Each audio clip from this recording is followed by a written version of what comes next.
was free. It was free. I'd pay $25. Yeah, I wish I could do it for $25. yeah, I know.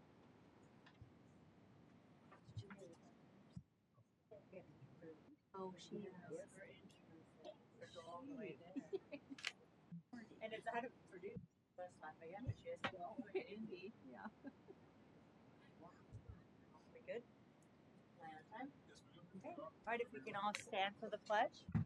I pledge allegiance to the flag of the United States of America and to the republic for which it stands, one nation, under God, indivisible, with liberty and justice for all. For the camera. We're all good. Back to thank you for joining us. If we can have a motion to approve our minutes, if people have had a chance to review and approve.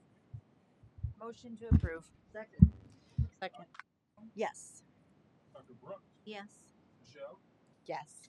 Rhonda, Yes. Sylvia, Yes. thank you. Thank you. Next board meeting is scheduled for November 4th. Year's going by too quickly. And we are on to new business, and we'll start with the Zach Mango Foundation, please. If you can join us at the front desk.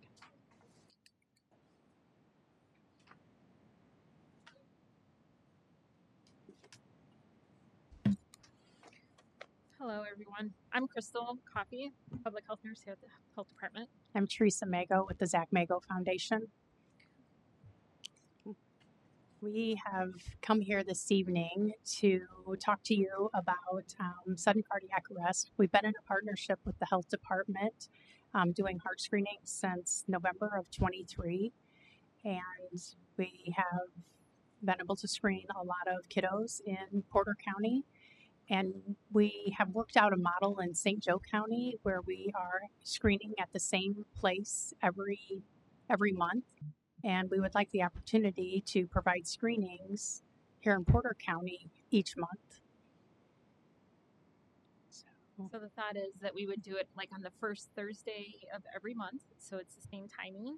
We would have it in the health department. We'd utilize our office downstairs. They would come in through Napoleon, through the glass doors, and leave through the glass doors, so they're not roaming the building. Okay. It'd be like 4:30 to 8:30, so it'd be in the evening after kids are out of school. The screenings are for kids ages 10 through 25. It is a $30 cost, but there is funding if they cannot afford that they could fill out like a hardship form, so it would be free. There is no charge for the health department. The Zach Mango Foundation would waive the $500 fee that we would incur going out into the community, going to the schools and doing the screenings there. This is not going to take away from going to the schools and doing screenings. It's just in addition to prevent sudden cardiac arrest. And Sure. So Yeah, you've been pretty prominent in the community with these health screenings for quite some time now. I very much appreciate that. thank you. I think I was telling them I even had my son do it at our health fair last year, and for $30 to get an echocardiogram and EKG is It's a right. it's a no-brainer. I wish I could do that too, but I'm a little over 25. So, and I know like the challenges have been in the past, have the machines or having the techs, and you provide all of that. So I think this is incredible to have this access once a month in our community. Yes, you guys set these different things up in the community. I've seen them at the different school systems, one in the fall, one in the spring, or whatever it may be. But to have something that's reliable and they're monthly available for such an ease of access, I think is a gift. Thank you. Gift that I wish we would have had it. I wish we would have had that education yeah, before we lost Zach. right.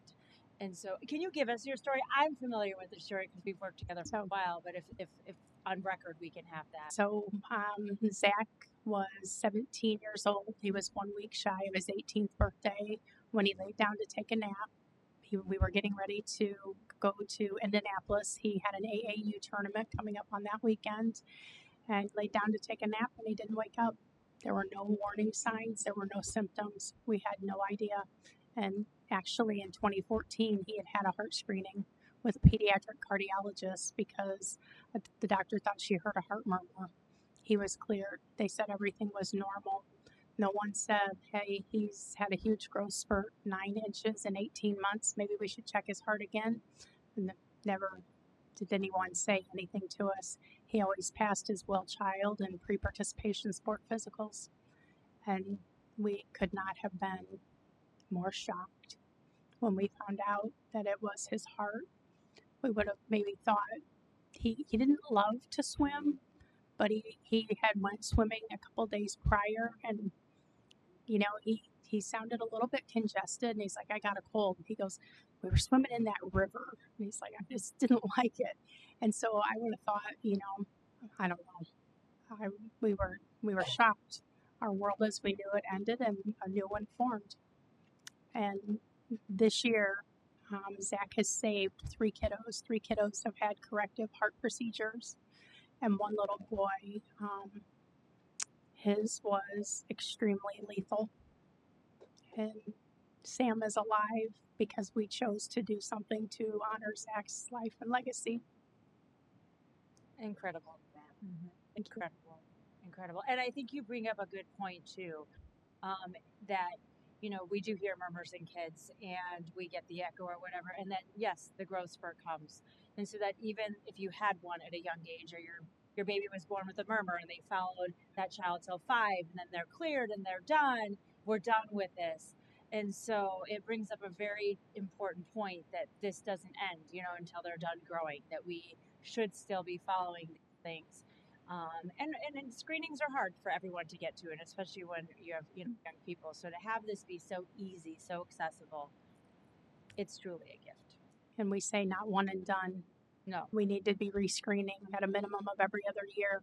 And we have a lot of people that come back, and we've seen changes in their hearts.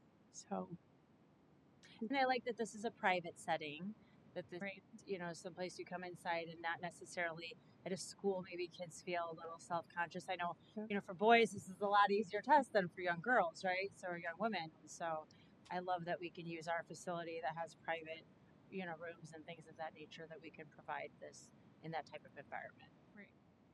Is this just going to be offered in Valparaiso, or is it also going to be in Portage? It would only be offered here in Valpo. The Portage location, there's only 2 rooms. It's very small. Okay. With doing heart screenings and as many as we want to get in, we have 4 rooms that we can utilize. One of the rooms we could use for like the height, weight, blood pressure, maybe the EKGs, and the other 3 rooms, if we have enough echo techs, can do the echoes in the other 3 rooms. So the size here would work way better than the one in Portage. So we have offered all of the schools in Porter County to hold a heart screening. East Porter County, so Couts, Morgan, and Washington Township, and then we had one in Discovery. Okay. I just had today Hebron reach out to me, so we're making headway. But the thought is, if we can get it here and have it consistent, have it available in the evenings, not on a Saturday morning, right? That we might get more children, scanned and tested and screened is the word I was looking for, and tested. And then we can also, in the meantime, as the parents and family siblings are waiting, we can do hands-only CPR training, show them what AEDs are, increase that knowledge as well. As the ultimate goal is to have everyone aware of, what a SCA is. Why are we preventing them? Why is it so important to save everyone? So. How long does the screening take? And then do you guys go over that with the parents, or what is the process? So like? It can take 15 to 20 minutes, depending on how quick the echo tech is, as the ECG goes really quickly. And then if we find something that evening, the doctor, we send it to him so he gets his eyes on it. Otherwise, they're read remotely, and we email the parents. Okay. Pretty quickly too. Pretty quick turnaround. Mm-hmm. Yeah. So if there's something emergent, like So all of our equipment does an overread. All the ECG machines do an overread. So if something comes up on that, I'm at the point now where I'm very comfortable in telling parents. Mm-hmm. Like if it shows WPW, long QT, anything like that, I'm very comfortable in telling the parents, because it's not gonna change. Right. And if we see stuff on the echo, depending, then we'll let them know right then also. Where do you get your echo tests? So right now I'm working with, we have several in, actually in Porter County. Yeah, a lot of them volunteer. Yeah. So Allied Health Center is training echo techs and individuals to do ECGs, and so we've partnered with that school. That's art in itself. Yes.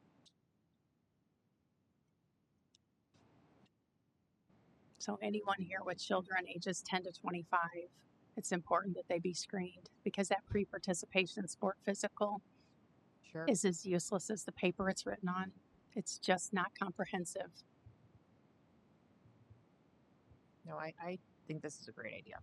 Yeah, absolutely. Yeah. It's truly a gift. Yeah. I feel really have this available to our community in this manner. How you've made this your passion is a gift. It really is. Thank you.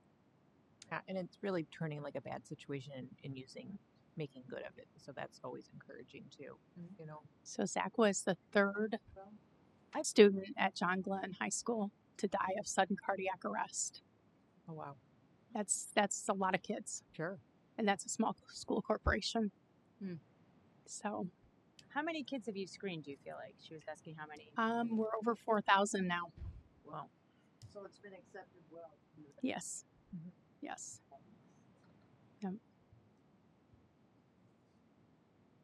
Thank you for sharing your story too. Yes. Thank you. Well, so if we can get a motion to approve the Zach Migo Foundation monthly heart screening affiliation. Second. Okay, Dr. Boston, Yes. Dr. Brunt, Yes. Michelle, Yes. Robin, Yes. Sylvia, Yes. thank you. Thank you. It's an honor for us.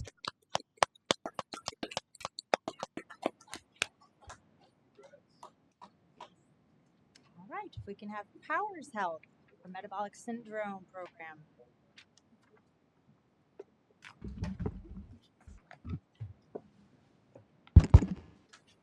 Good evening. Yeah. I'm back. Yeah. That's me again.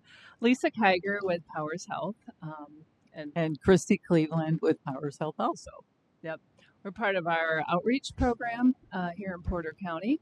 And we were here a couple months ago regarding the diabetic program. I had let you know at that time that we were finalizing our metabolic syndrome. So as a healthcare system, I had shared with you every 3 years we take a look, because we're a not-for-profit healthcare system, to see what are the needs within our community. And the top ones tend to be diabetes, obesity, cardiovascular, cancer, and then we have maternal and child care. Our system was looking for a way, how do we get the biggest bang for the buck to screen people? And Christy, who is an excellent nurse, has a great background in cardiovascular disease, came up with the idea of why don't we really start taking a look at metabolic syndrome. I will let her explain a little bit more about exactly what that is, but I'm sure all of you at least have some idea.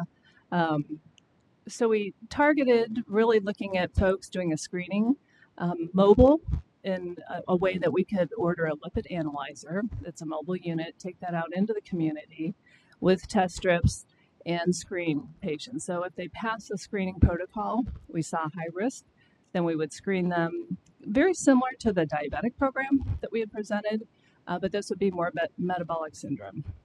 I'll let Christy explain a little bit too about exactly what we're looking for in that and the types of patients and all that good. So, of course, with metabolic syndrome screening, it sounds kind of like a big word. When I've talked to some people about it, they've never heard of it. And it's kind of a nice way for us to find people that have different chronic health diseases that we can try and, if we, of course, catch them early, we can start looking at lifestyle changes, whether it's diet, if they need to meet with a physician and talk about medication. So, of course, we're looking at just their waist circumference. So that would be more looking at the obesity. So if a woman has a waist measurement of 35 or greater, then that would be one risk if a man has a waist measurement of 40. And of course, that also helps us kind of look at prediabetes also because of the insulin sensitivity and resistance. Then we look at triglycerides, which is one of the lipid profile. So if we had the lipid profile, if it's greater than 150, then if their HDL is low, because we know that HDL, of course, having it higher the better, that's kind of our protection. The doctor always tells us your labs are a little bit elevated, but your HDL was good, so you're okay. So then people kind of get lax and maybe don't make those lifestyle changes. So this is a way of looking at if you have 3 out of the 5 characteristics that you would be at that higher risk of having metabolic syndrome. So you would be at a higher risk for heart disease, for type 2 diabetes, the obesity problem that we have in the whole country that we're seeing, and how these numbers have continued to rise over the last several years. And I think people probably during COVID didn't do a lot of the health screenings that they might normally have. And this might be a good way for us to get out into the county and be able to reach more people. It's a finger stick, so it's very simple. It's not a blood draw that can be a little bit frightening for some people. If we find that they are going to be at a higher risk, then we can do education right then and there. We also have a lot of classes out in the community through our hospital system, pre-diabetes classes, diabetes classes that are offered monthly. So there's a way that they can help with that, help them connect with a physician based on wherever they live, what's more convenient, if they want a man or a woman. We aren't going to discriminate as far as which hospital system. That doesn't matter. It's whatever's convenient for them and what works for them. And this would be no cost for them. It's just, I think it's a great way to help look at our whole population and a way of decreasing those chronic diseases.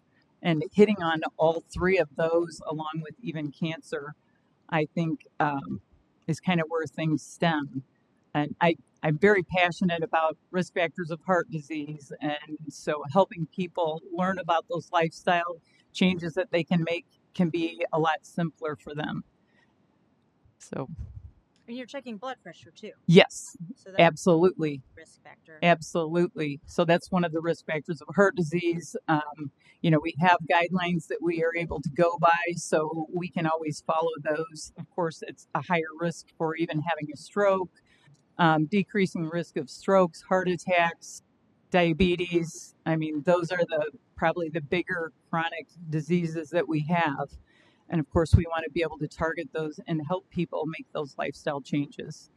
Along with diet information that can help geared. It depends on what their health risks are. If it's more towards diabetes or if it's geared towards heart disease, we can help them with that. And the mobile unit? Yes, it would be a small device.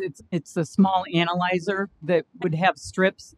Yeah, it's kind of like that. And so it has the fasting glucose. Of course, we would want them to fast at least 8 hours. And then it's also a lipid. So they would make an appointment then in advance? Yes. Okay. And with monthly, weekly, daily? We can do this monthly for sure. If people want to call and make an appointment and they're not able to make those specific dates, we can make adjustments with people's schedules. I like to be very flexible with folks because everybody has different working hours. I modify mine based on what the patient's needs are. So, And we've even gotten into companies. We find if we can go into a location, they know we're coming through Google Calendar. Shouldn't be mine either, but maybe it is. I thought I turned it off. Sorry. So we can actually make visits on site and have people pre-register via Google calendaring system, so they know. So we have lots of Plan flexibility. to start implementing from. you know what? Actually, I did a screening September 30th at the Y out of my office, so they had privacy. And we made it where it was free if they could bring their labs with them. Yeah. And so, of course, it would have been much more convenient if I could have been able to, add a lot more people. And several of them, of course, forgot. Oh, I didn't get my glucose, or oh, I had the lipid, but I didn't get the glucose. And, so we still, worked that out, and we were able to pull up the records and find some within the last 6 months to be able to, walk through and see, what risks they might have. Like to start because she's not only are you skilled in cardiovascular health, but your outreach, right? Yes, Right. yes, Things. yes. We're in the community, so we have, once again, relationships very similar. Our target for Rudy with the new revised is 55 patients a month. Depending on, we were on this proposal, it was 260, I think was our initial target. Perfect. So we kind of strategically take a look at that and say, okay, well, let's break that down by month. And then where does it make the highest sense? Where do we think our highest populations will be for us to go? So we have multiple avenues that we can strategically go. We can do local, there's meetings that people have. Some of the county, even meetings at the Expo Center, we're involved in those. The YMCA's, we've got relationships. We're going to be up, somebody I think at the last meeting asked about Chesterton. We're going to be doing Rudy up there. So we have multiple touch points with the community. And from a marketing perspective, we can market that ahead of time so people know. And we also have telehealth with these nurses too, so people can email them, call them, even on a video screen if they need to talk prior. So there's multiple avenues for us to reach out. But it would be a very similar setup as to the Rudy screening program. I'm already familiar with doing lifestyle coaching with folks. I teach nutrition classes once a month, 2 classes through the Y, but it's at the Methodist Church. And usually we're promoting the metabolic syndrome along with, thinking about the risk factors. And if you're diabetic, you might tweak your recipe like this. If you have heart disease or your cholesterol is elevated, you're going to tweak your recipes. We try to use the right oils, the right fats, healthy fats. Of course, that goes along with the Mediterranean diet, promoting that. And then, of course, any other health needs that they might have. We've had some that even had some strong allergies, so we had to modify the class based on, accepting anybody that wants to come. So I kind of have that background where whatever the needs of people when they call and they need certain appointments, I try to look at, the different health needs and make it those adjustments as we need to.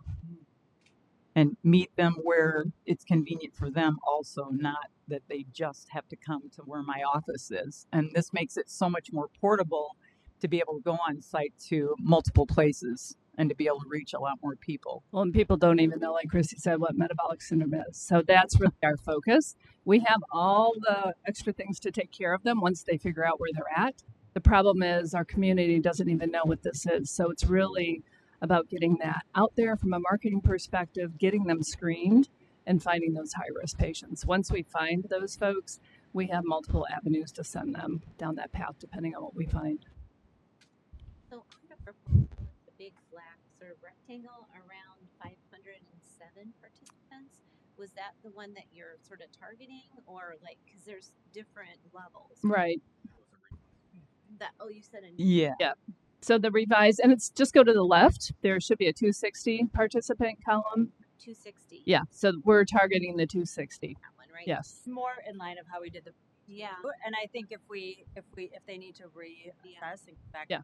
at this line here, tremendous would be amazing. Mhm. Right.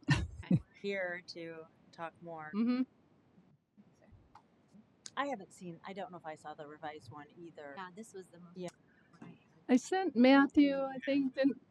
Did she? Okay. Okay. So don't feel bad. I did say that.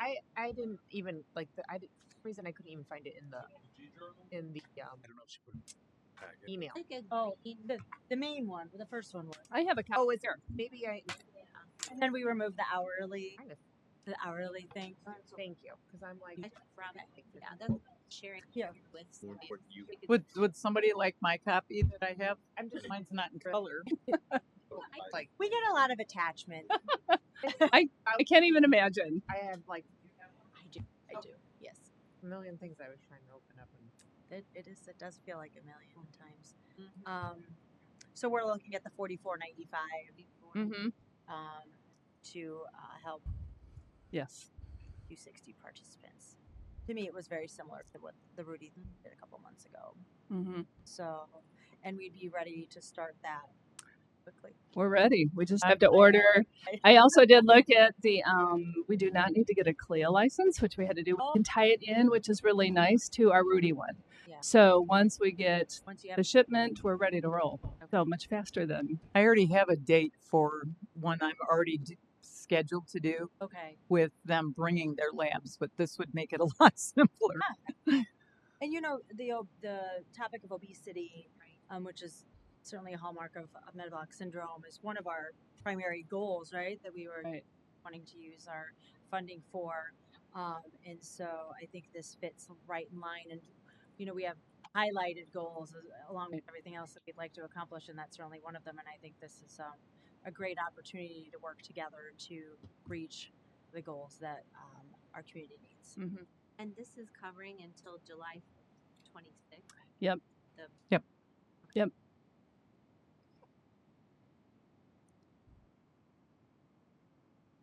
Awesome. Good. Well, if everyone is in agreement, if we can have a motion to approve the contract with Powers Health for Metabolic Syndrome Program for the 260 participants at $44.95. I move. Okay. Dr. Fox, Yes. Dr. Brunt, Yes. Michelle, Yes. Robin, Yes. Sylvia. Yes. Thank you. Thank you very much. We appreciate our partnership with you. Yes, no, Yeah. the whole community is better for it. Thank you. All right. Any old business? No. We're good? Okay. Report of board attorney.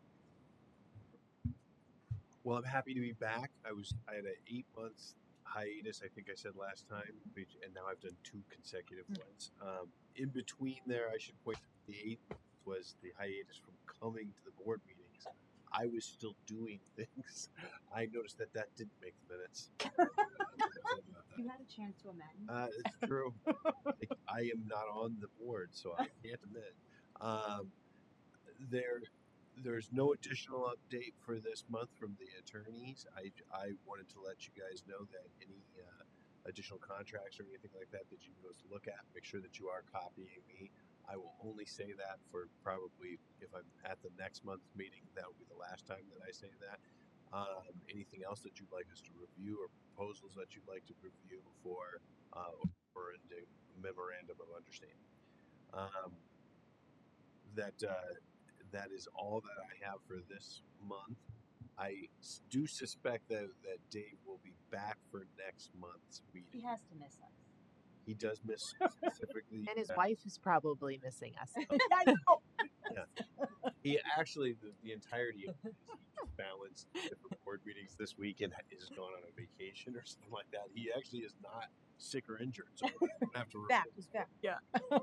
Good. He's allowed to have a life. I He's suppose. allowed to have a life. He got called out too one day. It's budget season. It is. We know. Got a handful of other people who are much, doing poorly. So We're doing good. you guys are doing good. Yeah. Professional. You guys getting good. Thank you. Thank you. Thank you. All right. So that's all for Thank the report. Thank you. And we had claims and receipts go along. Hopefully everyone signed it. If we can have a motion to approve our claims and receipts. Motion to approve. Second. Okay. Dr. Paulson, Yes. Dr. Brunt, Yes. Michelle, Yes. Robin, Yes. Sylvia. Yes. Thank you. And report of committee, staff, and health officer. I've just got a handful of things that we'd like to update you guys on. We have started posting our restaurant inspections online. How is They are on our website. I saw that. Yeah, if any of you are on social media, Region Food is reposting those as they get put on there. Oh, Yes, there have been some. I know. I know. So, Can't imagine. if anybody's in Region Food, Well, I do like how we on our website we go through what the codes and the violations mean, and that was my desire in this that we control the narrative a little bit, and so if there's questions or I've been seeing the social media stuff too. That I hope that this gears people to ask their questions to us, because these people who are posting these things on social media, I think the public are assuming they're kind of knowledgeable, and the person who's in charge of this page is answering questions. And I would hope that those get geared back towards us and that we control the narrative a little more this way. I will say we're not trying to engage with that. No, but I want people to ask us and not this, Right, completely. Right. Yeah. you know? Forbid we get. Yeah. No, absolutely not. But I'm hoping that this then sends people back to us and look at the way we're reporting it, we're describing it, and if there are questions or concerns, hopefully people will reach out to us instead of the social media pages. That is my desire. Now, my question is this: if someone reaches out to us, are we really just referring them back to the page, though? Are we explaining to them if they have a question about the actual survey? What kind of question are you asking? Well, if somebody's like questioning about like what we're posting. What I'm just there, so there's these social media pages that are taking these reports and making their own page for food. Gotcha. And they're reposting our reports, and then like this, and then answering and explaining things. Somewhat, okay. You know, and so this then looks like this is some sort of, to me, it can look like an official page of where these things go. And I want people to be aware that no, this is the official page where things are at. And hopefully, if there's questions or concerns, the things will come to us directly and not somebody's social media page. I guess the only problem is we haven't advertised the fact that we're posting it on our website. And I can understand why. You know. Of course, it's on there, and if anybody asks, we will tell them. Yeah. So if there's a FOIA request asking for, what we've done, we'll point them to the website. And I have noticed the person who runs that page is actually very complimentary. She's very professional. And she'll say that she has mentioned that we are going to be doing this and that Porter County is very transparent and this stuff is out there. It has been very nice the way she talks. Yeah. Not talk so glowingly about things. Others, no, I don't. But Gotcha. But we're not posting it on our actual Facebook page. No. On our It is this website. a link on our website. Yeah. Okay. I'm just trying to make sure I got it figured out in my own head. Well, I don't have social media. Yeah. That's what I was wondering. Like, is better to not inflammatory rhetoric or like what's happening? Yeah, if you want to put it up so they can see it. The Facebook page? Yeah, I mean, I guess Here, my concern is bringing it up so you people are taking legitimate health information that's posted from the health department and changing it, or They're not changing it. But cutting and pasting. it's and then there's the peanut gallery, of like what social media comments are. hey, Right. I don't have it either, so I No. can't see what they're saying. You're not missing much, I- but yes. No. That's how it looks. Yeah. Hey, You see? why don't we have our going out of business food Out of business. come up here and Oh yeah. last meeting I know. no longer employed with us, but she wants to. But thank you for being here. Yeah. Oh, thank you. Yes, and This is the perfect time to introduce Carrie. what a great name too, right? Yes, I know. We got a lot of Rick great. Carey. This is very good. Known as Foods Carry. Yeah. So we came up with this little explanation about violations and with a little information about that. I would say if somebody has a specific question, we're going to point them more to this is our procedure. This is what we look at, and this will, certain things require a follow-up, but all of that information is there. It's more about procedures. We're not going to get into the nitty-gritty of the actual inspection. So, Which I like that people understand, because I think sometimes people think they see something and they think it's the end of the universe, and it's not, and so I like how we show the tier level of violations, which also has, I guess, a negative connotation, right? right. We're able to explain it more thoroughly. Yeah, and I had someone say to me, "Oh, it just, they were noticing there were some violations for premises that they had worked in a restaurant and didn't think were a very big deal." So I'm like, okay, so there's some knowledge. I mean, we cite what we see.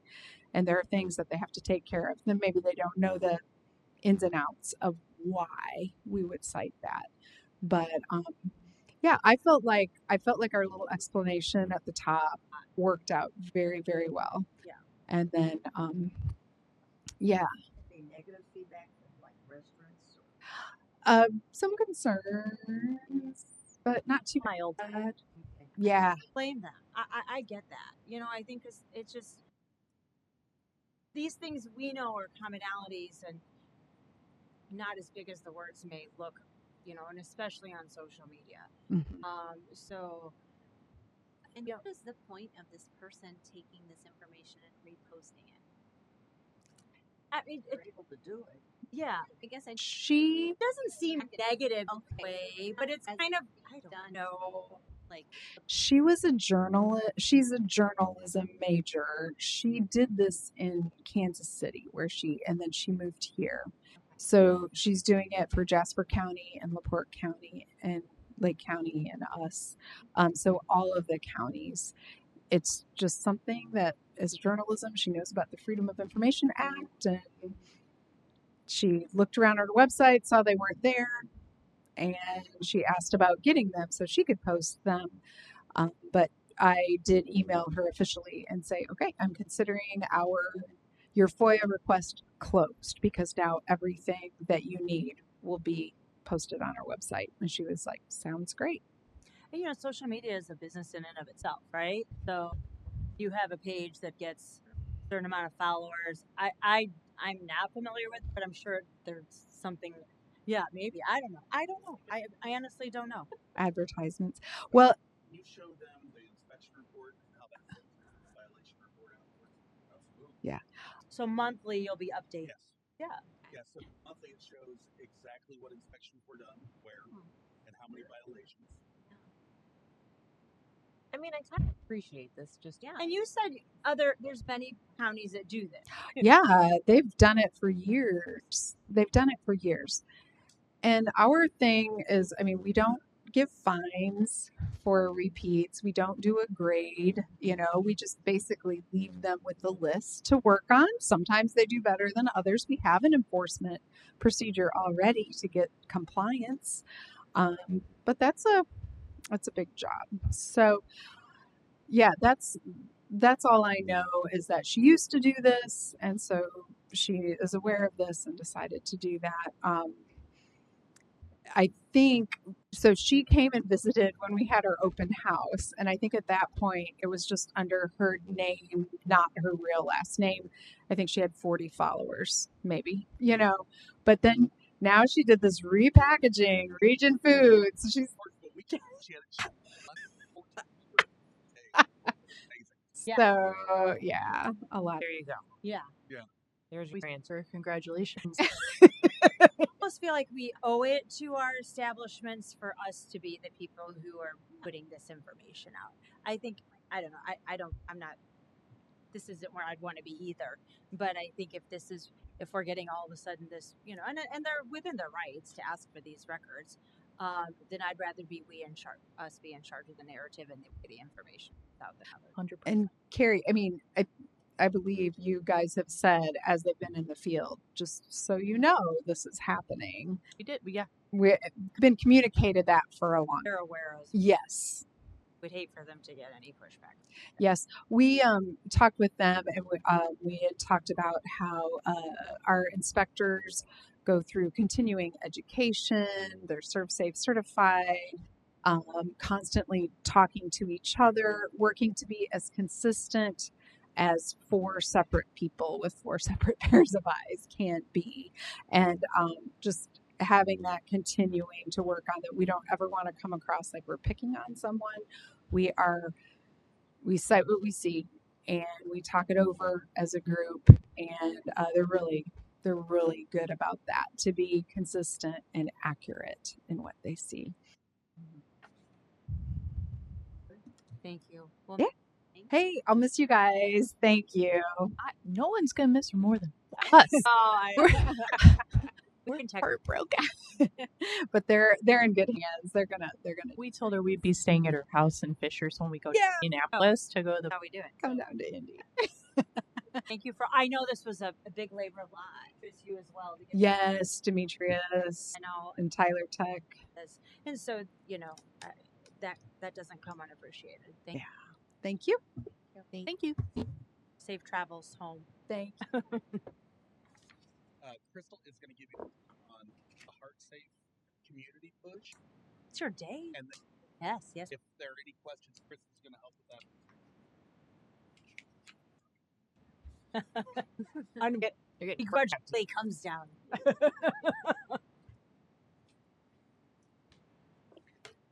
So we have started this initiative with Carrie Gushwind when she was here. Yeah. She's continuing to help us along with it. So the Heart Safe Community Citizen CPR Foundation is the ultimate goal is for the whole county of Porter County to be a heart safe county, not just the city of Valparaiso. We had our first meeting on September 16th. At that meeting, we had 43 participants from different municipalities throughout the county, which was really good. Yeah. So we're very happy with that. Our next meeting is going to be October 15th. And that is our first meeting was really just to go over, there's 13 different core measures that we have to meet, and it's a lot. So that was really just to go over what a Heart Safe Community is, what the measurements are through the Citizen CPR Foundation, what they're looking for, how can we accomplish this. So the second meeting is going to be looking at that and looking at what groups we need to be in, where we need to work at, and how we can accomplish this. So we also have been approved for a Heart Corp personnel by American Heart Association. So we will have extra hands at the health department to help us along with this as well, doing whatever we can do. If it's hands-only CPR training, BLS, whatever we can do to utilize her to help us with this initiative. We have put out 3 Save Heart outdoor AED cabinets. We still have 2 more that we're trying to get out into the community. We have also applied for a grant looking to see if we could buy, 4 more? 3 more? That was the next one I was Oh, or more. Sorry. I'm sorry. Can you tell us again where they are? I know you said there's one at the. Yes. So the first one was placed across the street at Central Park. We have one at Butterfield Pavilion or the Old Fairgrounds. Okay. And then we have one at Thomas Centennial in Chesterton. The other 2 places we're looking at Founders Park and Portage. And then, did we ever decide that? That's one? The 5th one we're still working on. Yeah. So. Good. We did also apply for a grant for the Pulse Point alerting system. The Pulse Point AED registry is free, but for the first responders to get alerts, there is a setup fee for that of $10,500, and then once it's set, it's another $10,000 a year. So per year. That'll be for the whole county. Yes, it's not just for Valpo; it's the whole county. So we're hoping that we can get other people to pitch in, And then that a grant. is working great, also. and the grant Now, the way as well. the AED registry will be hooked into the 911 system. So when they get the call, they can go, you're right near this AED. You go 100 feet, you got a picture of where it is, you see it. It should be that easy. That's good. Yeah. Very good. And you can also download an app on your phone to locate all of the AEDs as well, and that is free. If you are a first responder, you would have more access if we had the full capabilities and you are registered that if you're a first responder, you're able to be like, CPR is needed at this location. And if you're close, you're able to go and help and assist. Oh, wow. So that is the goal for the Pulse Point, to have that for our whole community, our whole county, not just Valpo, the city of Valpo. It would be Couts, Hebron, everywhere. It would be the whole county. And that's the cost of it per year to keep it up and running. Christy, we're supposed to hear about the first grant by the 15th, correct? yes, So 8 days. Okay. We should find out if we. Fingers crossed. for the Pulse Point alerts, and then the other grant for the additional AEDs will be December 15th. Yeah, We're supposed to hear. That's the grant I was going to tell you about next. Oh, sorry.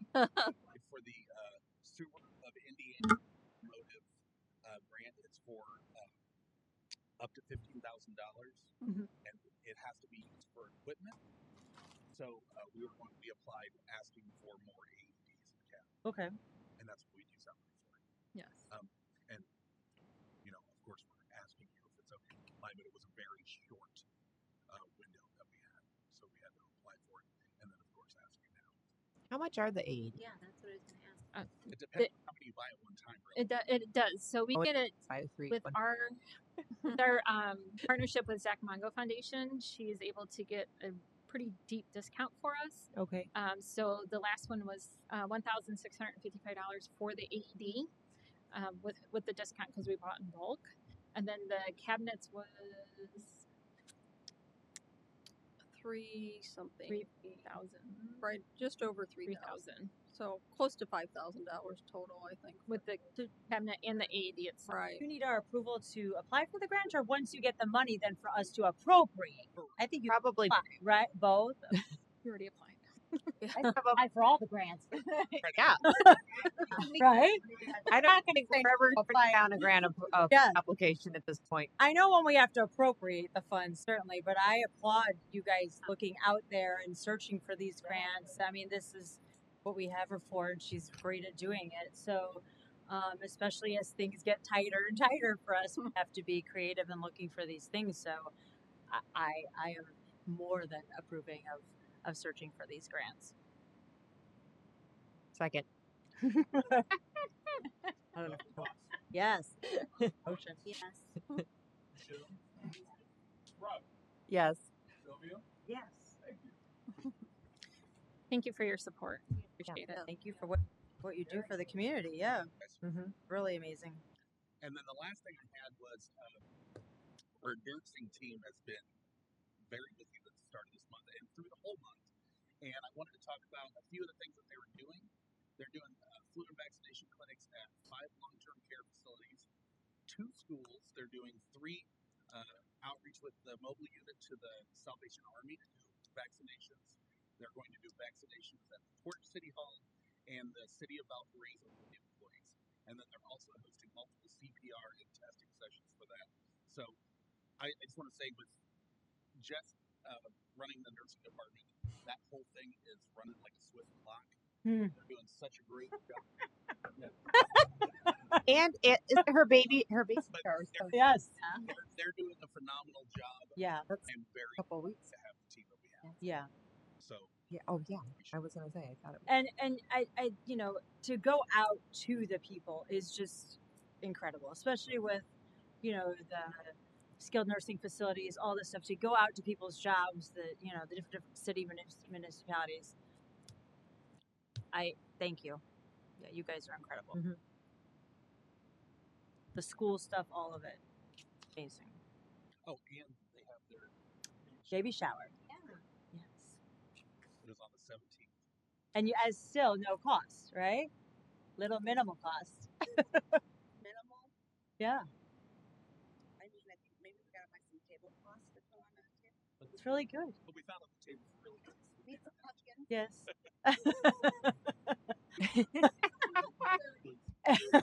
Pumpkins. No, nice pumpkins. Table size pumpkin. Anyway, Yeah. Well done. Again, using the resources around you to maximize the benefits to the community, I think it's amazing. Thank you. Thank you. Any miscellaneous? Okay, public comment.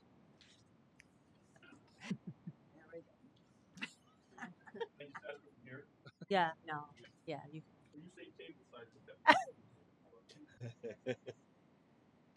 would say a mid size. Basketball. Oh, that's perfect. Yes, yes. Thank you. Thank you. But, oh, what do you Pumpkins? Next, huh? The 16th. By the 16th. He has a farm. Yeah, he sells at the farmer's market. If he doesn't, he knows where to go. Oh, yes, that's true too. What do you Transport 30 pumpkins. Yeah, he has a tree. Get him. Okay. I'll drive probably at the end of the day with that. So you need them on the 16th. Is it being done here? It's being done at the community foundation. Porter County Community Foundation. But we'll throw them in Matt's truck and drive them over. That's how we're coming to pick up. So. Yeah. Okay. Well, if you want to bring them off the 17th, I have some volunteer student nurses that are going to unload them. Next Friday. Next Friday. I'll bring them over. Okay. So All right. thank you very much.